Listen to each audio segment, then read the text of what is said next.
Hi, slugs. So a lot is going on over here. This week's episode was obviously pre-recorded, so bear that in mind, but do enjoy it. That being said, Khalyla, Jenna, and I got together and we just recorded an update of what's going on with us and like a fresh new episode that we're using to launch our Patreon right now. And all of the proceeds will go to wildfire relief funds because things are crazy. And as you will see in the Patreon episode that we release, things are crazy. And we just want to send so much love out there to any slugs, everyone out there who is affected, all of LA.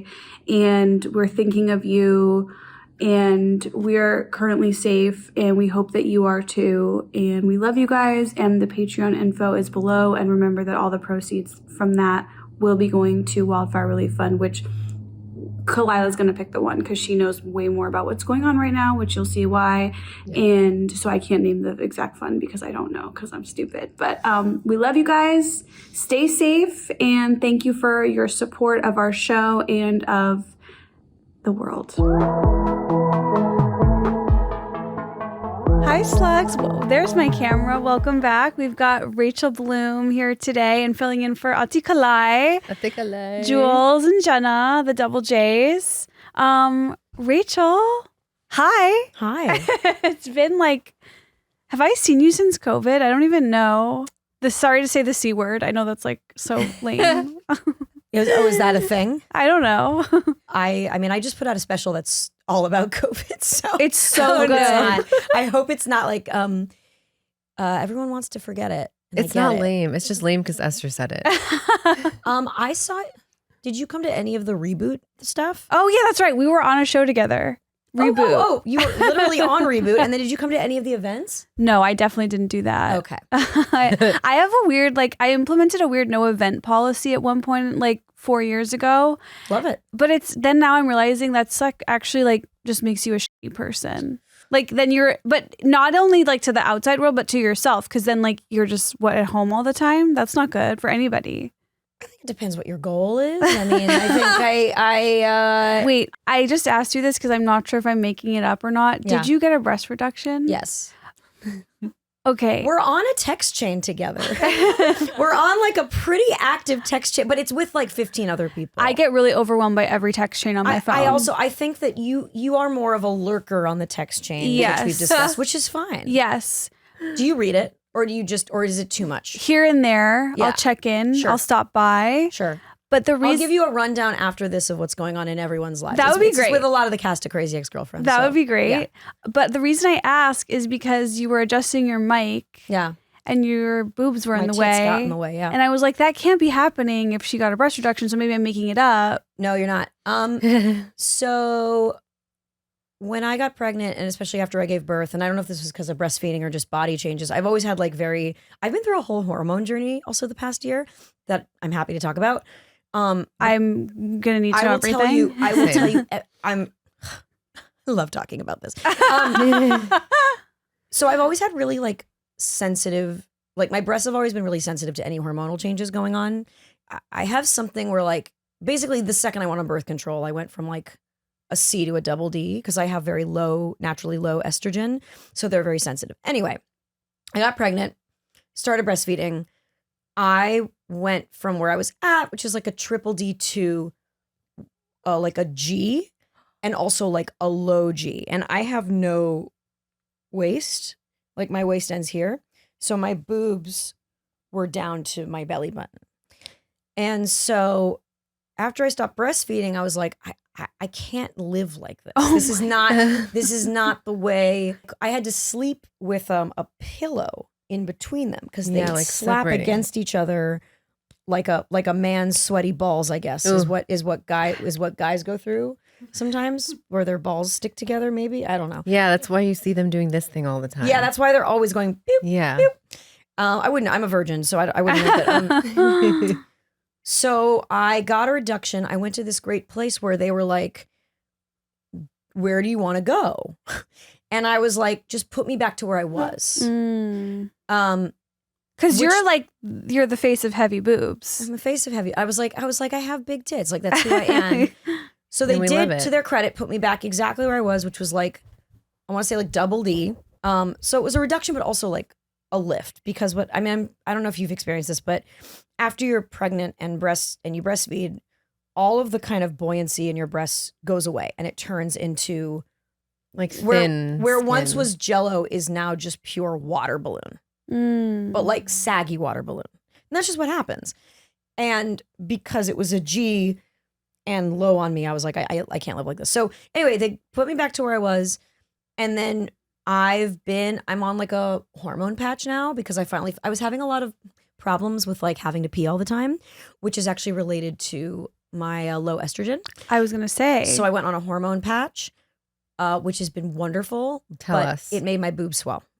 Oh. So now I'm back to being a triple D. And I'm like, I could have over adjusted and gone down to like a big C or even just a single D. But I was like, it was like, put me back to where I was. And I think it was like also symbolic of like, this is July 2021, where it's like, put me back to where I was 2 years ago in so many ways, right? I relate to that. Let's rewind COVID. Let's rewind all these things. Because I was happy with my boobs. And I wish I'd gone a little bit smaller. Maybe someday I'll get another reduction, but like, it's not that big a deal, but they still get in the way. The thought that thought of just like put me back to where I was when blank is like Oh my so God. painful to hear, because it's just, I'm like, yes, there's so many things coming up for me. Wait, also you have the opposite problem as Rachel. Yeah.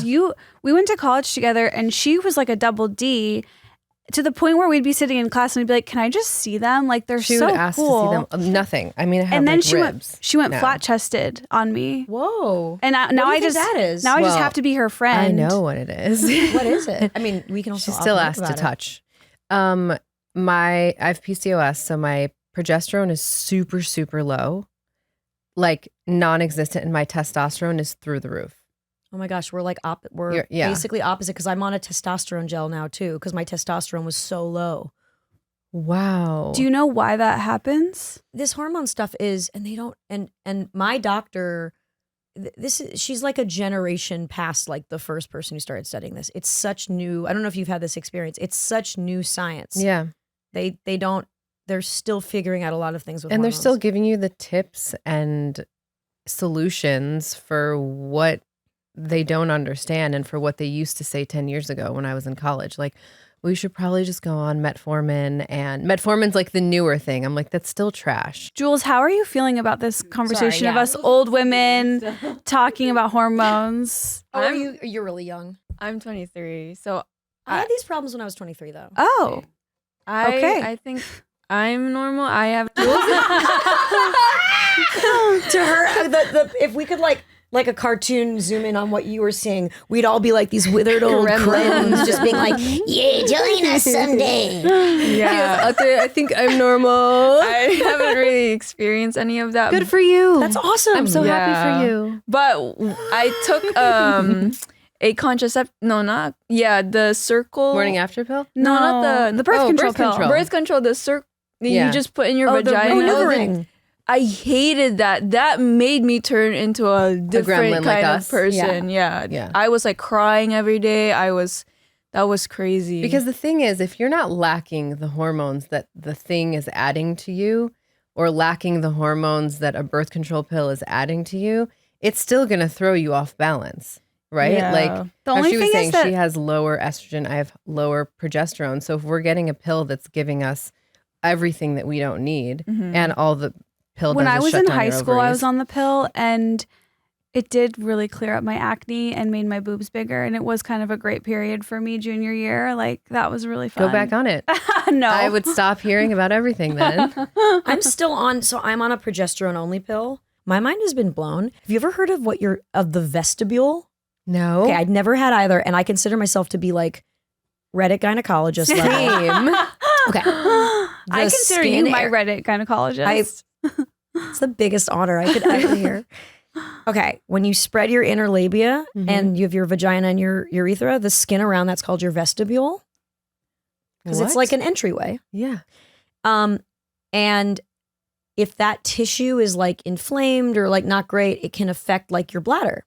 So I'm now also on a gel where every day I take a little bit of gel and I like put a mirror on the ground like I'm 12 and did I that like 2 days open ago. it and I go like and I put this gel on my vestibule and it's 100% helped. But basically what I feel like a lot of women don't know is that, and this is like getting, again, Reddit gynecology for sure, but like, especially like for menopause, perimenopause, like estrogen cream, like a lot of my friends who are going through that, that's like they swear by it. It's like a miracle drug for whatever issues you may be having at that time. So I just want to like PSA about, ask your doctor. Can I just say one thing about the vestibule? Yeah, please.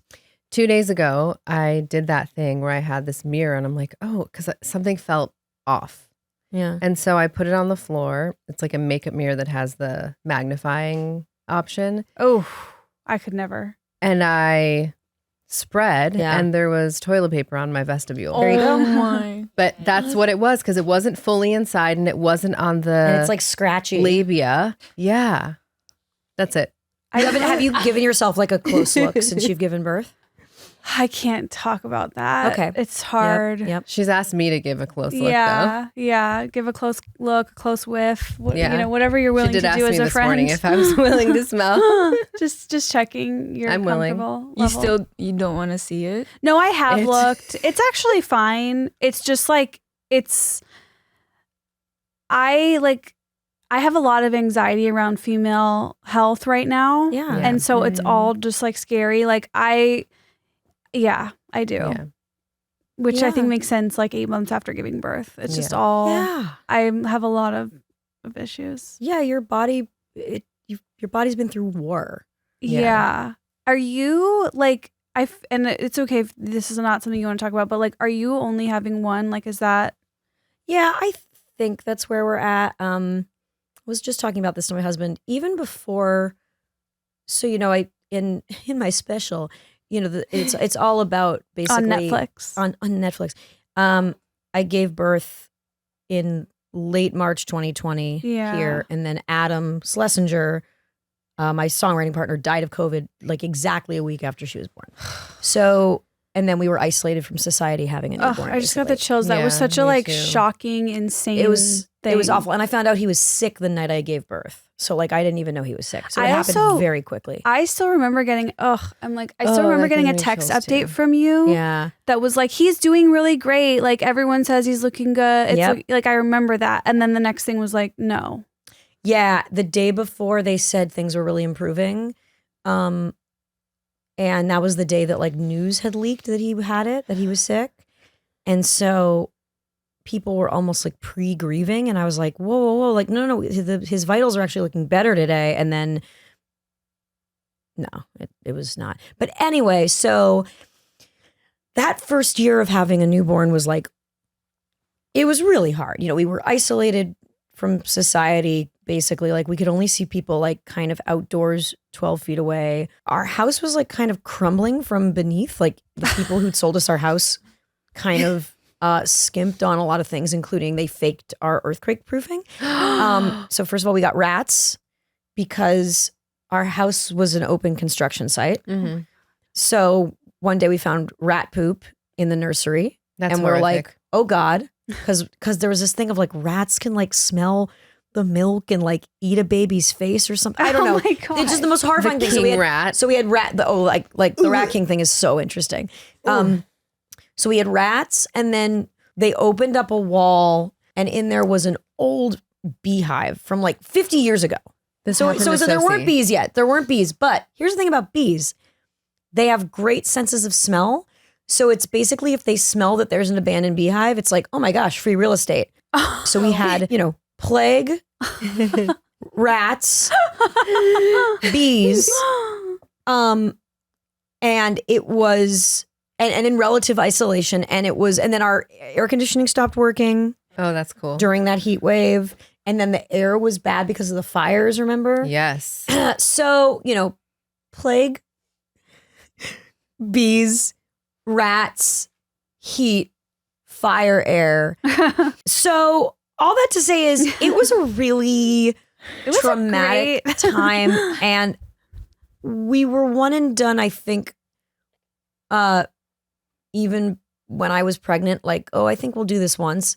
But now I just I've heard for some people having a second can be really healing if you have a pandemic baby, but I think for our family, one feels You're good. correct. Well, you're an only child. In many ways. And I'm an only child. Yeah. And honestly, being an only child is the least of my problems. So, Oh, I'm so pro only child. Like, I think only children are like more creative, more independent. Like, I think there's so many positive qualities, but I think only children are way Yeah, you cooler love it. than But kids. do you guys ever feel like lonely? Because they say like only children, they're like always like they don't really know how to socialize more, I guess. I mean, look That's at what- her. I mean, She I'm an only doesn't know. child. She's the most social person I know. I'm only child. I know socialize well. Your, So there's no- your smile. Hello. Yeah, well, that's what friends are for. That's what friends are for. That's what summer camp's for. Like going to school. That's and what I like. Like that's. I think that is the one thing is I will definitely send her to sleepaway camp because I wish I'd gone to sleepaway camp because at sleepaway camp you really learn how to be with other people. But I think it's just like I don't know. That's what I've heard. There also is a thing where only speak. children, they don't really like to share. Is that true? Yeah, That's true. for me. That's all children though, right? Yeah, But you particularly. I struggle with sharing. Like Actually, with your she's food gotten- and like everything. She's gotten so much better though. Like she used to be really bad. Like, But you're bad at sharing, and you bitch, are you kidding me? no, I'm literally the best at sharing. you are now. Yeah, you just use my deodorant. But I remember in college, I when offered her some of my drink I today. asked you for a bite of food once, and you looked at me and you Okay. go, "How dare Okay, you this is- ask me this for a is bite true. of my food when you know that I have another class after this?" And I also This is true, but this is because it was finals week and I was going crazy. I really cared about my grades. I was on a scholarship. I had to maintain a 3.5 GPA. But I was like, I respected the hell out of that because I was like, I want to say, how dare you ask me to share? And This is you true, this actually did made happen. me a worse sharer, believe it or not. For the record, I'm really good at sharing. Just to say, like, I'm actually really good at sharing. And in fact, I think there was a kind of thing in my house of like, don't share food and don't share things with people. And I think I For maybe out of germs? rebellion, maybe out of rebellion, like swung the opposite way, where like I'll let people borrow my deodorant, my toothpaste. I don't give a shit. I'm also kind of disgusting though. So, but I'm not. No, I like share. I'm really I good love at sharing. I can't believe you would even say that. You do, and I see That that, in happened you one now. time. But that Happened one one memory time. was really strong. It was Do you strong. are you a sharer? Yeah, I'm okay with sharing. Yeah. Yeah. Yeah. I feel like Jules never had a choice though. What do you mean? Like you have to share in your family. Are you kidding me? How many siblings do you have? I have 3 younger siblings. It's a lot of people. A lot. So I have to share like everything. But I'm okay with it. Yeah. Yeah, I never complain. I'm better at it now. Esther's like Jenna really said. good Yeah. at sharing now. It's been like so surprising We've been and working wonderful through for the the issues. community. Yeah. Yeah. You've been helping guide When I me. come over and she'll be like, would you like some water to go? And I'm like, are you kidding me? Bitch, what? I've been getting some cans sometimes to go. Wait, I It's have incredible. to. I also have to give you so much credit, Rachel, because Oh. I went off my antidepressants when I was pregnant. I was like, I'm fine, and Oh, then really? then She was not. I I'd just like to stayed say. on mine. Then I went. Then I had the baby, and I was not fine. She And I was went not back fine. on, but I had all this self hatred and literally over and over in my head. And I even sent the link to our mutual friend who went on. Yeah. I've been listening to the antidepressant song you wrote. Aw. Like Oh, in my yeah. head, I'm like, antidepressants are so not a big deal. Like I think about it so much. Like that is such an important song to me. It like really is. Like Thank one of my you. childhood friends has been spiraling to the point of like calling me in the middle of the night being like, I just can't stop picturing going outside in the middle of the street. And that song, she's on meds for the last 2 weeks now, and I have to report she's doing wonderfully. that's crazy. That's so But good. you sent her that song Yeah. like 2 weeks ago when she was like, couldn't get out of her spiraling. And she was like, wow, okay, so it is normal, guys. She's like Yeah. half people in her community though. Oh, Like culturally, it's makes me- not a yeah. thing in her community. And Yeah. she saw that song and she was like, wait a second. She needs more Jewish artist friends. Yeah. But also, it's a thing because even before I went on them, there was definitely a part of me that was like, it's a sign of weakness, right? Where it's like, yeah, Yeah. we're all depressed. I'm not going to go on a Book pill. up, Like we're all, right. life is hard. Boo-hoo. Like I definitely had a little part of me thinking that. And then at a certain point, I realized something is wrong. And I think it's chemical. Like this Mhm. doesn't feel And there's a lot of shame in like, I'm doing this to myself. I'm choosing to have negative thoughts, which is like why like the power of positive thinking messaging can be at times so toxic, because it's like, yeah, positive thinking is great, but if you chemically have an imbalance, it's impossible. And because it's the way your neurons transfer different chemicals to each other. And I've doubled my Prozac I just went on the next higher dose, and it's been great. It's been really, really great. And it's not, and this thing of like, oh, it makes you numb, it makes you a robot.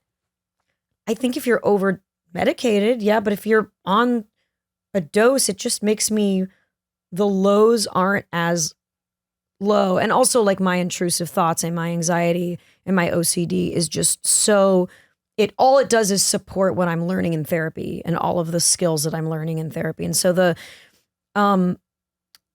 idea of like buck up and you're just soft and weak is like, it's chemical though. I know. I also really take such offense to the people that are like, so you're just going to be a zombie walking. I'm like, you obviously don't understand this at all. Like, I get it. Yes, if I was popping Xanax 3 times a day, I'd be a zombie. That's totally different. But Xanax is like, there's different kinds of anti-anxiety meds, and that's not the one I'm on. You don't take Xanax. I mean, I guess some people take Xanax daily, but like more Xanax for is an for an emergency. anxiety, like a panic attack, kind of.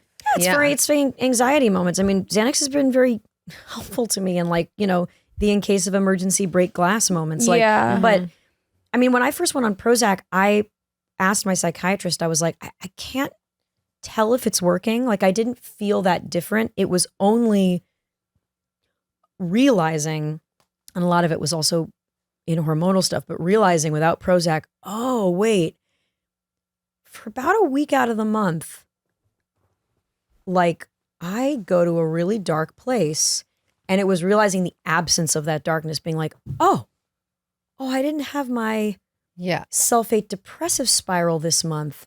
That's what's missing. It was almost like the absence of that. And when I think about some of the lows that my brain went to and could go to before I was on medication, I didn't suddenly feel like happy. Like antidepressants don't make you like go like everything's great.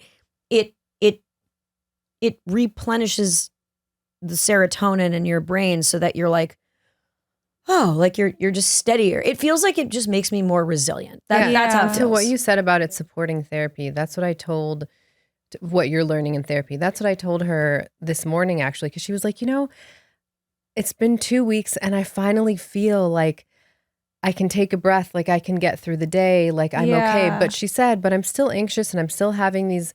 And I said, right, but now you can actually work on that in therapy. And her family is very much like, why would you go on anything? But it's just a cultural Do difference.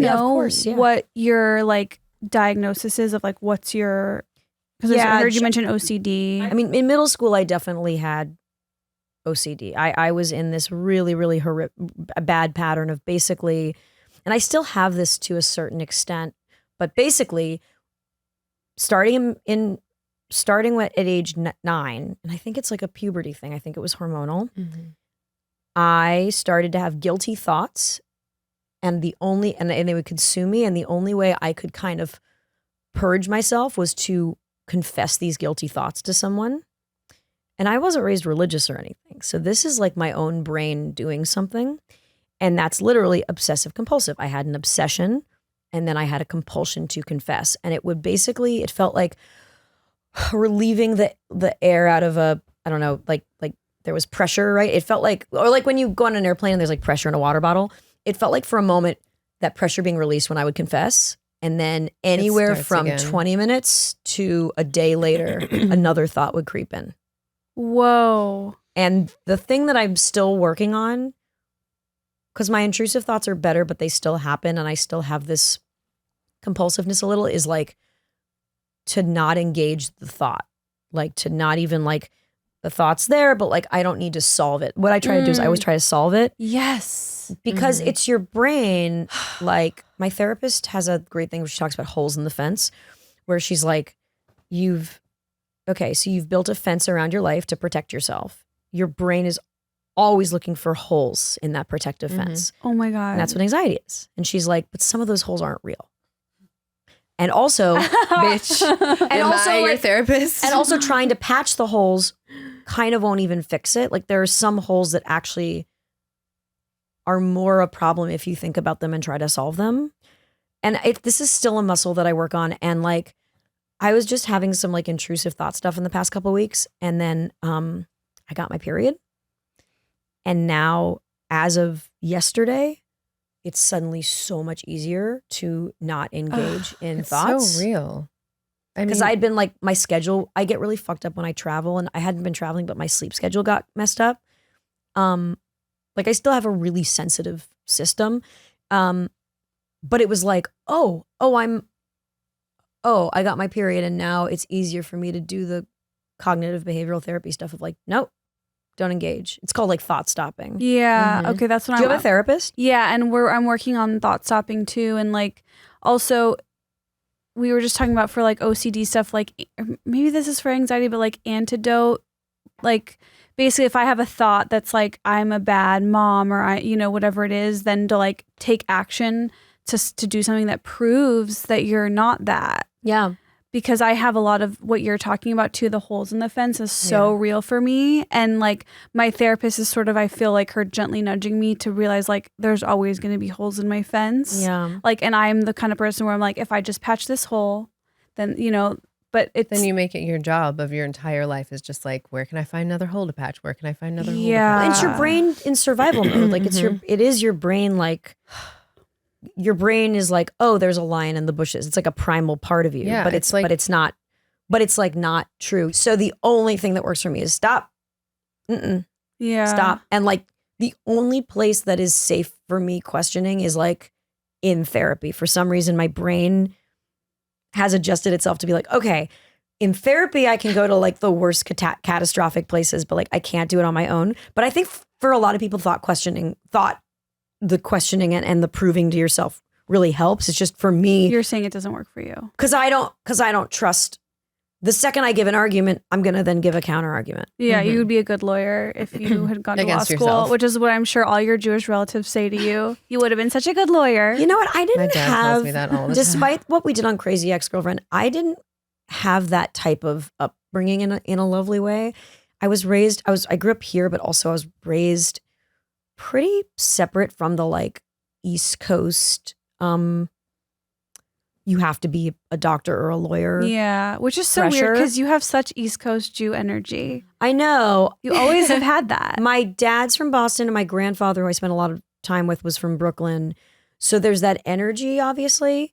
And I put a lot of pressure on myself, but I didn't have I have a little bit of an imposter syndrome with Jewish identity sometimes because I grew up I didn't get bar mitzvahed. I like, my mother didn't really care about Jewish identity. Like she wasn't bar mitzvahed. Like my grandparents were not really that religious. And so like,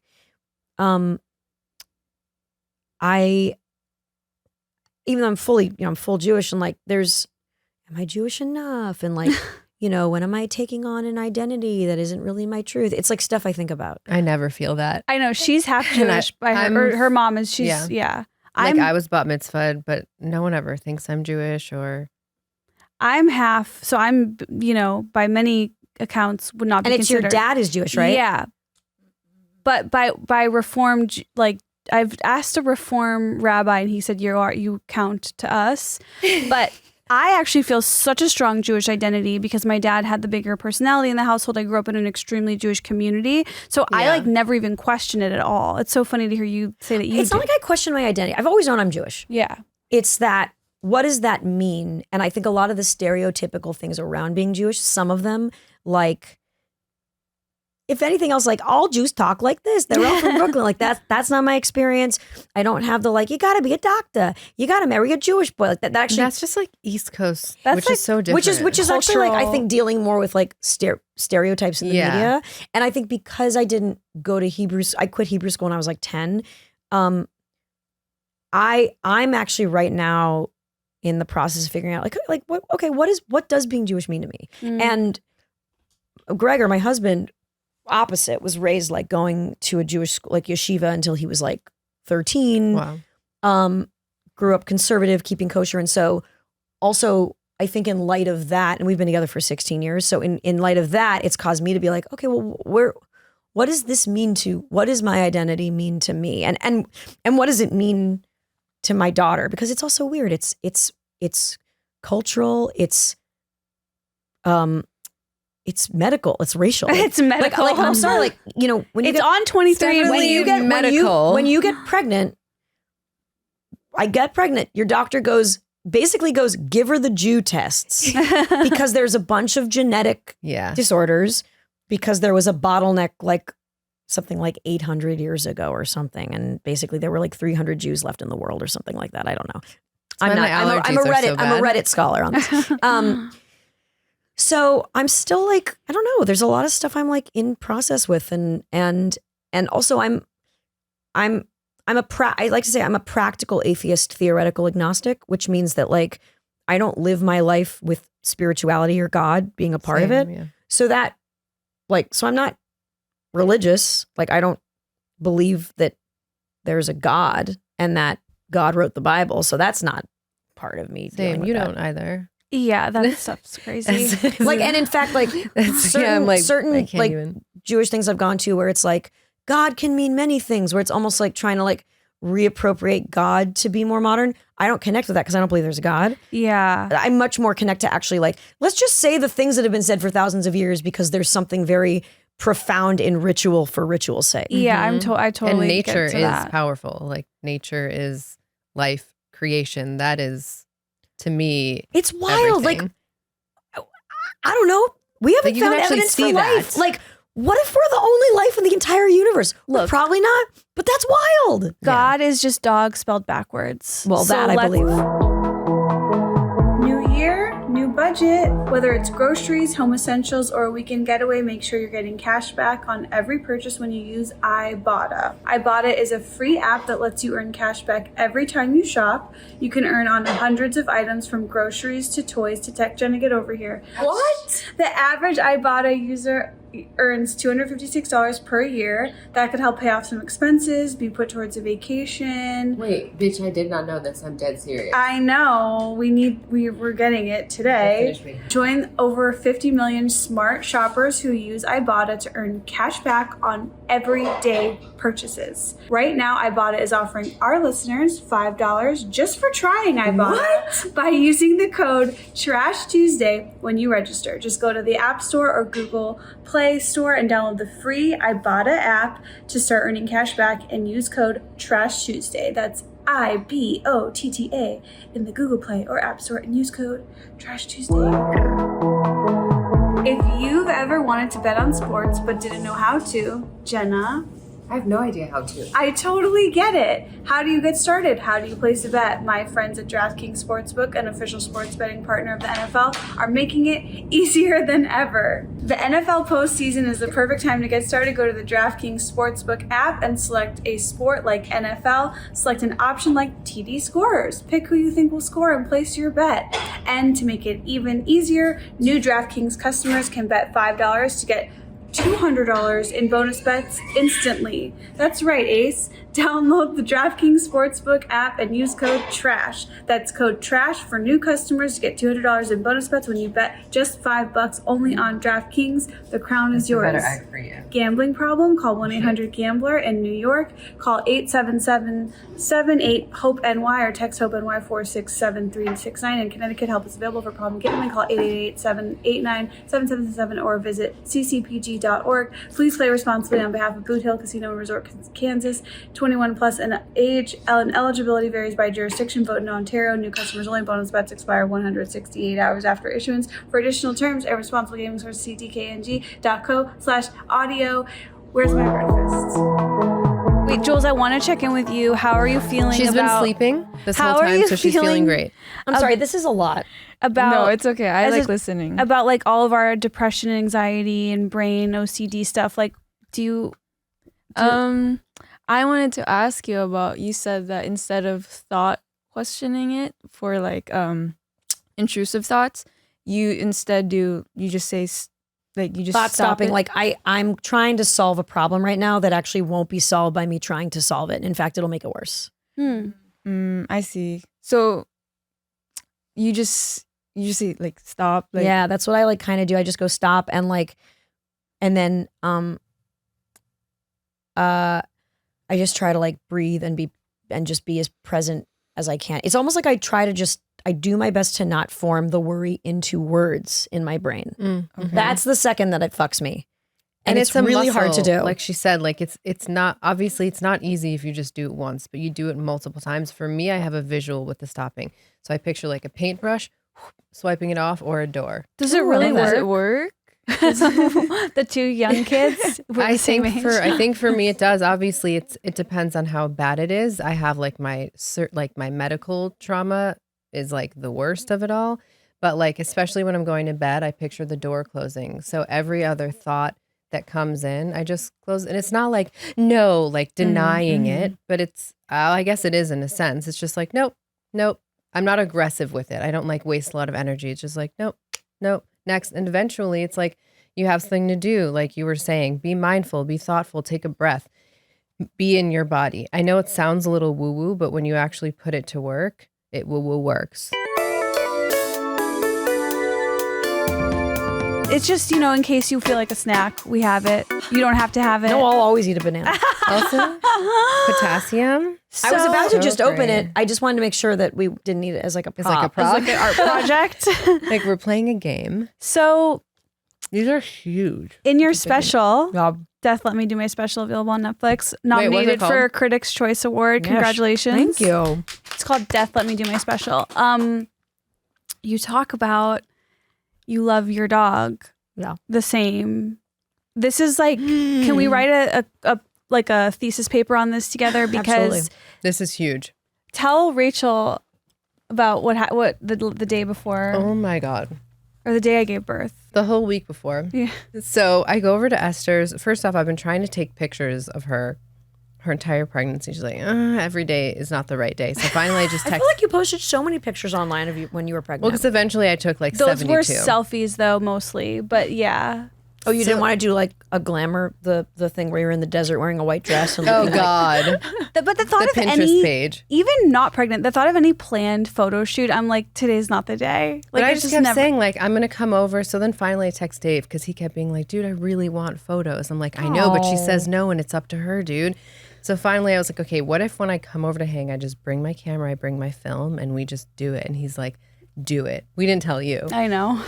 And so I just go and hang. The like 20-second hang turns into like I'm her doula now, massaging her. It's 8 hours. She's going, my God. touch me more, Tia. Touch me. And we take these photos and all of a sudden, and I have it in the picture where she's just going, she goes, I'm just really scared that I'm going to love Donut less. Her dog. So like it wasn't even about the baby or loving the baby more or less. She was just so concerned that she might love Donut less. Yeah. And it turned into this spiral then. Yeah. And like even when I was leaving for my induction, I was like so devastated when I like handed Donut off to her. Like it was just, Sobbing. but happy to report I don't love her any less. And in fact, I love her more. And I want to talk about this with you because you have the same thing, right? Yeah, it really didn't change. I mean, the idea of love being a finite resource is really interesting because I think that some people. But were you worried like she was? I was worried. No, so I had a spiral. Also, the hormones flooding through you when you're pregnant are like really intense, and so I started to feel I was really nauseous for the first 4 months, and when I'm nauseous, my brain goes to a bad place, and it was almost like I'd have these hormone surges where I was like, I would get nauseous and depressed, and I couldn't tell it was a chicken or the egg thing. And sometimes when I was pregnant, it was just all too profound. It was just like too much. That it was I don't know, it was just too much. And the thing that I thought of was like, as I watched my pregnancy progress, I started to think about life and time in these really specific ways that I hadn't before. And I realized that at a certain point, picturing my child, a couple years from now, my dog won't be around. And I hadn't thought of it before. So I had real depression about Wiley's eventual demise. And Wiley's still, Wiley's still doing great. She's 15. So she sleeps so much. And I think her hearing's going a little bit because when we come in the house, she doesn't jump up and greet us anymore. She'll still just She be asleep on the notices you. bed. But when she's awake, her energy's the same. She just sleeps a lot. That's amazing. That's so cute. She's so happy. Yeah, I was looking up dog years last night. That she's a small dog. So in human years, she's 76 years old. Oh, little baby. What does she look like? She's so cute. She looks like a border terrier, but the genetic tests we've done, because we've done dog 23andMe, we're on Embark DNA, of course. That's so cute. The Embark DNA tests we've done say that she's 50% purebred Shih Tzu, and then 50% 10 other types of dogs, none of which are terriers, even though she looks exactly like a border terrier. So I don't know. And you feel that you love her as much as you love your child. Is that? I mean, like, It's different. it hasn't. I say that in the special. It's different. It's different, but here's what I'll say: it hasn't lessened my love for Wiley. okay. That's what I feel. Okay. I still love Wiley. Like at the end of the day, when Wiley's on our bed and we're scratching her, I still have the same rush of love and affection that I have for Wiley. The emotions I feel for my child and the fears are, I think, a little more powerful. Okay. Even though but I say in the special I love them equally, just because like I basically do. But if you were to actually, gun to my head, be like, well, but do you really? It's like, well, no. Like, would I jump in front of a car for my dog? I don't know. Would I jump in front of a car for my daughter? Yeah. Yeah. Okay. I would. Huh. I'm Does gonna that just think answer it on for you? that. But it hasn't lessened the way I feel Yeah. about Wiley. It hasn't been like, I haven't suddenly been like Okay. the Lady and the Tramp thing where it's just like, go away, we hate you. That's not it anymore. We still feel the same love for her. It's just having a kid is a more, I think, intense version of that love, good and bad, because the fears that I have, I mean, having a kid's changed the way I see so much about the world. It is cracked open. It's so overwhelming. It's cracked open my empathy. I used to be able to, watch like tough movies and read tough news article, and now the way it's affected I guess I'm an empath. The way that it's affected my empathy and being destroyed by that over empathetic place has really changed the way I take in a lot of media. I'm so sensitive. It's Yeah. disgusting. That makes sense to me. Ugh, I really hate it. No, it's awful. It's awful. Because they also don't. These kids don't know anything, and they're on a constant campaign to like injure themselves because Yeah. they have no fear, and so it's horrifying. I'm not there yet because she's still just a She little can't blob, move. Yeah, which I love a blob. But I'm also surprised and happy about you're not like super stressful mom. No, I which know, it's thought you were weird. going to be. that's It's great. It's really amazing. Like I feel more stressed because I thought in the beginning, like, oh, Esther's gonna be stressed, so I have to do it this way. And I'd Yeah, be like, I noticed oh, that. she leaned over, which I'm not normally stressed like that. And I'm like, she leaned over, and Esther's like, she's fine. I'm like, oh, but like she rolled over. Yeah, we'll just roll her back over. I'm like, yes. It's weird. I have this weird thing where I'm like, she's fine. She's I love that. great. Like Because she's gonna feel like she's fine. I just like have, but it's I believe in her. But the flip side of that is that I'm the problem. I go, there's problems with me. I'm wrong. So it's like I didn't escape that stress, but it's just landing, of course, on myself. No, I get. The main thing I'm working on is self-compassion, and it's the hardest fucking thing in the world. Because I also got a new therapist, and because my psychiatrist died. As you. Oh no, I have to pee. That's another thing that happened. Is my psychiatrist died? No, He fully died. Famously. Yes, he was my psychiatrist of 8 years. He died. Anyway, he died. Oh my God. So I have a new therapist, but anyway, she kind of turned me on to the fact that she's like, I think you have ADHD. And we did an ADHD screener with her, and she's like, okay, so you scored very high. And ever since that happened, which is like 2.5 years ago, so many other things have fallen into place. And there a lot. Generalized anxiety disorder is really common in people with ADHD. It's all of these like kind of, I guess you'd say, comorbidities or whatever. Yeah, like hormonal disorder, ADHD. Well, it's all, I don't know, it's all a mess. It's all a mix of a mess of stuff. But I go to a very self-flagellating place because I think when your brain works differently, you're like, okay, I have to make people think that I'm normal, so that like people masking all don't. the time. I'm like so afraid of people not liking me. Like I'm terrified. Like if someone's mad at me, it feels like I've been stabbed in the stomach. And it's something with ADHD. Isn't it like rejection sensitive dysphoria? Yeah, exactly. I have ADHD. I was diagnosed like 3 times. Yeah. And I thought it was irrelevant and had nothing to do with me. And similarly, 2 years ago, just a bunch of friends being like, "Oh yeah, that's your ADHD." And I'm like, "What? It's only irrelevant. It's only relevant when I'm In school. at the library or in school." That's what I thought. And now I realize like I'm not unique. It's literally just my ADHD. Like all of my personality quirks, all of the things that I do that people think are like funny or direct. It's just that. And I don't have that rejection.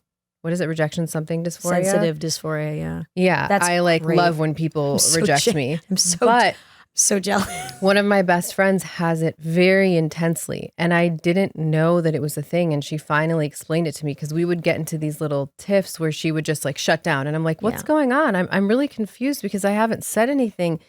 And she explained that to me, and now I can be much more sensitive to it because I'm trying to think of the word in English. This is horrible. Like what is it? It doesn't cost me much. What was the word? Wait, what? Like que me cuesta. Like it doesn't cost me much to be sensitive to this thing that really affects her. And so I'm just starting to be aware of that it like really controls her interactions, her thoughts, her decisions to do something or not do something because she doesn't want to be rejected. I mean, it's wild. I have a question for you. Yeah. Based on that, do you hyper focus on like everything like on a person is like saying like if like he or she is like he just moved something in his mouth or like he No, I don't have it. I don't have it. That's not how it manifests in me. I'm not luckily, and I think some people have that. I'm not going into a conversation looking for a way for someone to hate me, like looking for all the ways someone might hate me. It's that when, and I've gotten better at this, but when there is, and it's interesting, it doesn't happen as much with like writing constructive criticism, because that's not me. That's what's on the page. I mean, it's why getting writing criticism is actually so much easier than acting criticism, because acting criticism, especially online, is who you are, right? Writing criticism is like, well, that's not me. That's what's on you can tell yourself like, well, that's just like structurally what's on the page. No, it's that if someone's like, hey, you did something that really hurt me, or, I mean, I don't like, look, becoming a semi-public figure and changing the way I needed to deal with things online and learning that the hard way of like, oh no, I can't check things in the way that I did when I was just doing like internet videos and reading comments to see like, are people digging this video? Like I can't do that anymore. So it's just being really, really hypersensitive to criticism, and also the idea that I might have hurt someone, because there is still a fundamental thing that I'm dealing with, which is like, I wouldn't say it's imposter syndrome as much as like, am I a good person? Am I a bad person? Am I a fraud? Like it's a catastrophe. It's a catastrophic place that is not rooted in reality. That is just like what I'm working on. I literally have a workbook that's called like the self-compassion workbook that I've been working from.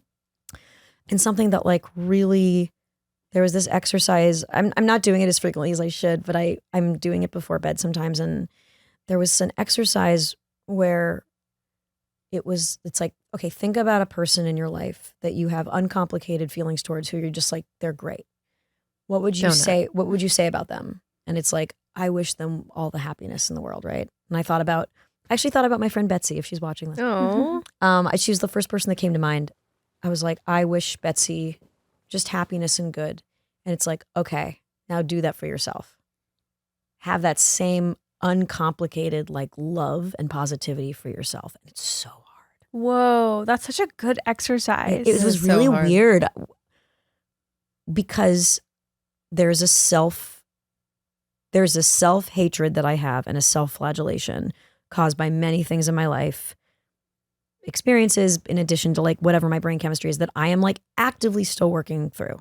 And it's my main journey as a person. And it's fucking hard. Yeah. Yeah, I relate to a lot of that. And I feel like, is that workbook on Amazon? Yeah, that's it's where I got only it. on Reddit. I'll text it to you. It's great. Okay. Jules, what's coming up for you? Yeah, I'm sorry, Joel. I feel like No. No, I like hearing everything because I feel like I need also all the help that you Yeah, guys we're are also giving. all bad. That's the thing is all of this stuff with like ADHD and being sensitive to rejection and like loving yourself. It's a thing all of us have. Like Yeah. self-compassion is hard for everyone. No one likes rejection. I mean, there are some people who I guess have a personality type where they thrive on it a little bit, or like when someone doesn't like them, they're amused by it. That is like a like personality in a type. romantic comedy. A Sounds little like a bit. circus. That they're like, I know some people who like if someone insults them, they'll be like, "You're an idiot." I don't have that muscle, and I think that's a Interesting. minority of the That population. seems But like this is denial stuff or we can something. all, I think, mostly relate to. It's just how much does it affect our lives, our emotional state? For me, if I feel like I'm not being what I have created in my head since I was a kid as a good person, that to me is catastrophic. Me too. Like if someone, again, I want people to tell me like, hey, I didn't really like the way that you acted in this situation. But it's the only thing that makes me go from 0 to 100 of like fight or flight, run. Yes. This is horrible. Like, you know how I've always been really like morally Yeah. and like I want to be everyone's greatest friend. Yeah. And I want to like identify with that, which is a lot of my ego, which I've been working on letting go of, like being the best friend to everyone. Well, But- you could hold on to that. Ooh, that's so funny. No need to let go of that. But you know how like even I've been setting boundaries with you like the last Yeah. couple of months because I And feel how like good am I with boundaries? so good. I'm amazing She with really boundaries. is. I feel like you're really great.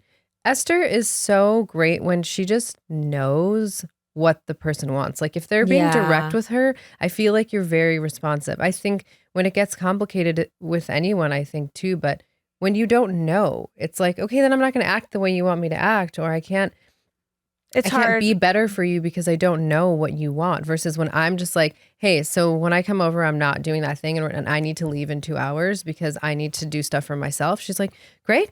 Okay. Also because you're terrified I won't come back. But yeah. And you're terrified I won't invite you back. Yes. So we exactly. but I do have like Khalyla, our regular co-host, or Trash Tuesday slug. Queen. You're great. You guys are great. She's Khalyla's niece. That's Isn't that cool? Jules is beloved. We love her so much. Oh. I've known Jules since she was 16. Yeah. Jules, are you a comedian? Like, what's your area? She's having finals week right now. Yeah. Are you in college. school? Yeah. She hasn't slept in like 13 Oh my God, days. where are you in school? I go to CSUN, Northridge. And what's your focus? Biology. Fuck yeah. Yeah, but I'm dying right now because What? it's so hard. Phospholipid bilayer. That's like the one term I remember from bio. That one I got it. Finally, I was like, I get what a phospholipid bilayer is. I don't remember what it is anymore, but I remember that term. Well, I don't know right now because I'm having a hard time with microbio, and I think Khalyla aced that class, and Like I'm microcellular biology, like Yeah. MCB. I'm That's- dying, and I haven't slept, and yeah, I'm so sorry. but it's okay. That's what I do. What are you thinking for the future? I don't. Let's just I really don't- stress you out. Yeah, I don't know. Yeah, I'm just trying to graduate. Yeah, hey. Yeah. Great. Good That's for it for you. that. That's awesome. Mm-hmm. Yeah. Do you, because you asked that question about like fixating if someone, I want to know more about that. Like if someone touches their face, like what were you getting to? Well, because like people pleasing, or like you're so focused on You're like a people pleaser. yeah, I am. I think I'm like the worst because like even with a switch of tone, like I can detect it, and then I overthink it. Like, oh my god, Are they she mad at hates me? me? Oh. Or like even when they like just squint, or like they just move like in certain ways, and I detect it, and I think, oh, they don't like me. Well, I'm very light And then sensitive, so just so you know, I'm always going to be squinting. But Yeah. I just hyperfixate on like their movement, their facial expression, their tone. That's me, and then You're I like just being hypervigilant. overthink. Yeah, It's also a female thing. Like It's so true. And I don't know if it's biological, it's probably societal. The pressure to come off as nice and pleasant And okay. and not hostile and prickly is not something, just to generalize, it's not something men seem to think about as much. You know what makes me want to rage is when men are like, yeah, why are women so stressed all the time? Yeah. But it's because they're not, it's because, and again, this is such a generalization, but like, it's because generally a lot of times like they're not. And so there's a part of that they're just not, it's just a fun. But it's also a societal Men and women thing. are different. Am I right? It's a societal thing that they're not stressed. They get to be not stressed. It's like a privilege that they don't have to think about all of the things that women have to think about or appear as such, like having everything together. Okay, pleasant. Wait, but like, you have all the male hormones, so where do you stand? That's so I'm funny. fine. I'm never stressed. No, I'm just kidding. Well, but my body recognizes that it's like Wrong. off because my progesterone is so low as well. Yeah. My testosterone is so high. So I feel, Is that what makes you a good handyman? yes, that's why my hands are so big. Well, my and feet. men also have progesterone and estrogen in their body. Like we all have the same hormones. It's just all about like what are the balances, right? Yeah. I think. Yeah. But I think that men Men have estrogen. typically go the rise and the fall is usually just testosterone. And so I feel like they don't Reddit. I mean, can you please tell us from the perspective of a man, Yeah, so from the perspective of of a high testosterone female and low, my estrogen probably doesn't even exist anymore either. But I feel, so progesterone like regulates your mood, your sleep, depression, your energy, the way that you think about things. So kind of what I feel like most of the time is how you feel the week before your period. That's not okay. Because No, it's the horrific. luteal phase is like, I was just looking at my Stardust app and seeing that I'll be in my luteal phase over the holidays. I'm like, uh-oh, maybe I should cancel my trip home because nobody's going to enjoy this. It's going to be bad. So I've started taking my birth control with no placebo pill, which is safe to do if you're on birth control. So my like this period that I had, I think was partially from like my schedule being all fucked up, but I don't have a period once a month now. So I'm having PMS less. Oh, wow. Right. So you'll like schedule when you have your period, basically. No, I don't schedule it at all. You don't actually need to. I've been told it's okay to take the pills continuously. You don't need a placebo. You don't need the placebo pill to have your period. I love being an adult. It's so funny because like in my daughter's preschool class, the moms will have these mom hangs, and I feel like we always end up talking about this stuff, childbirth, inadequacy as moms, and then the dads occasionally do a hang. And what I've heard the dad hang was, it's like, yeah, we just talked about the new Dune.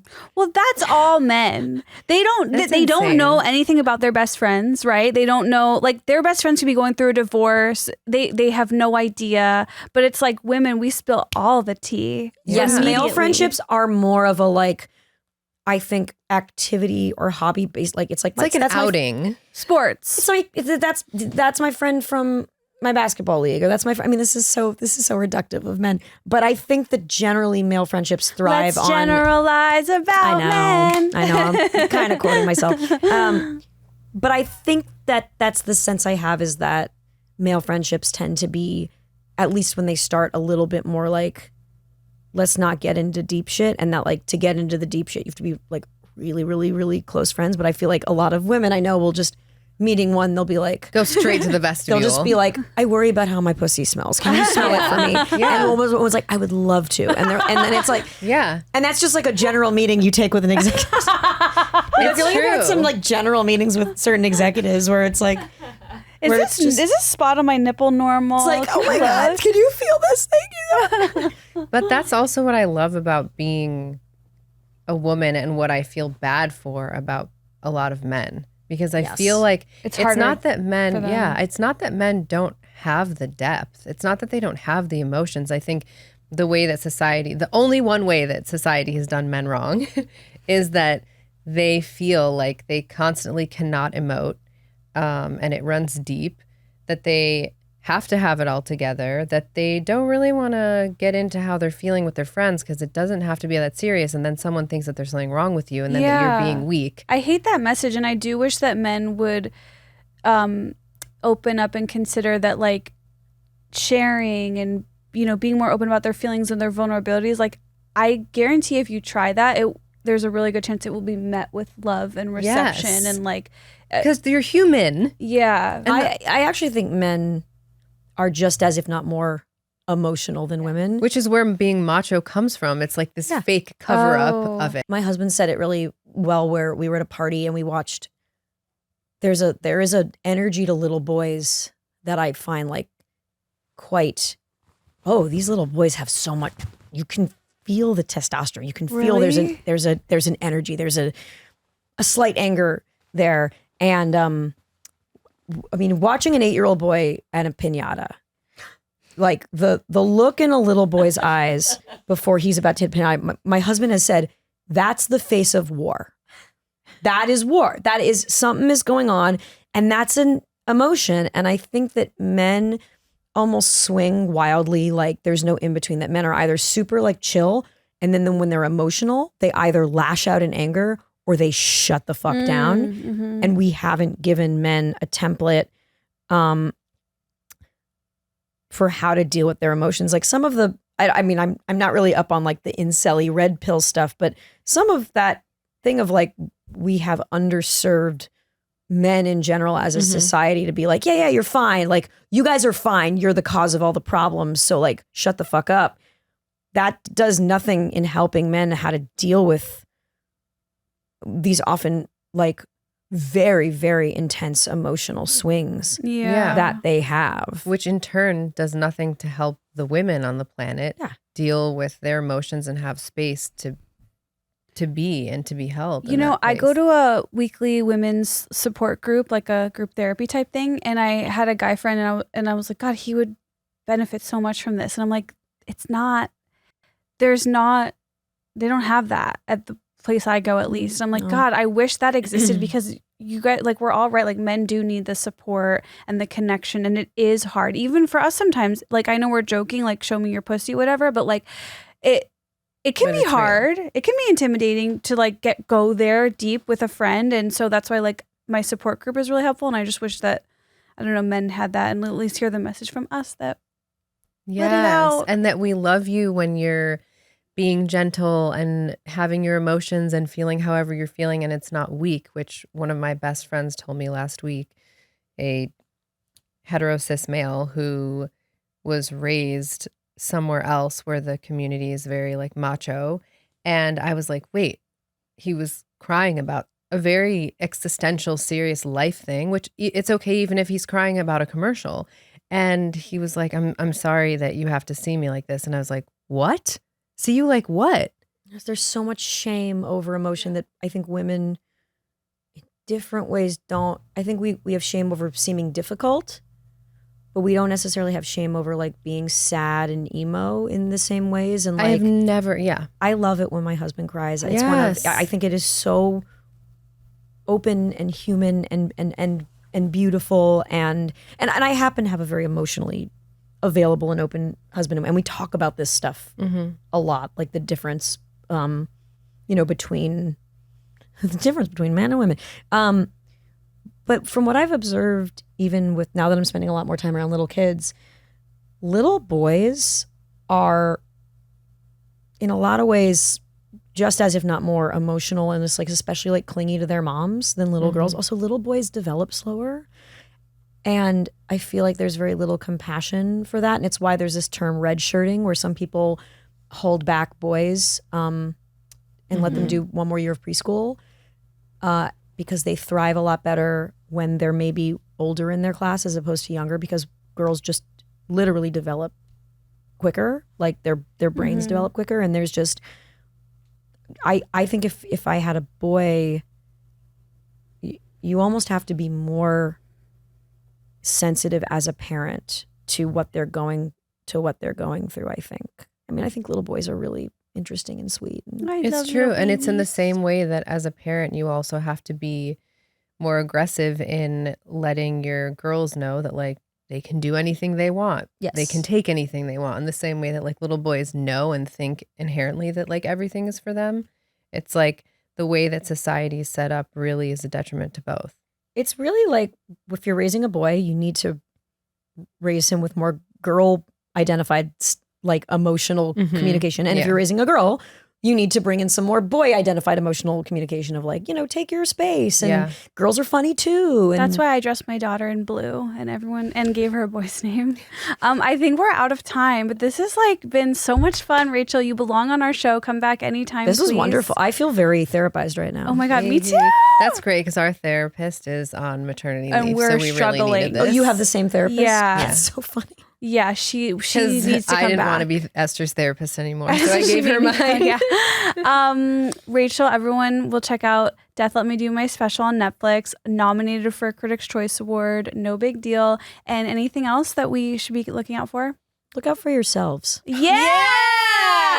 Okay, Queen. Thank you, Rachel. And also watch all of Crazy Ex-Girlfriend on Netflix if you haven't yet. Featuring Esther. Yeah, watch your girls. And we'll see you next week with a brand new episode. Amen.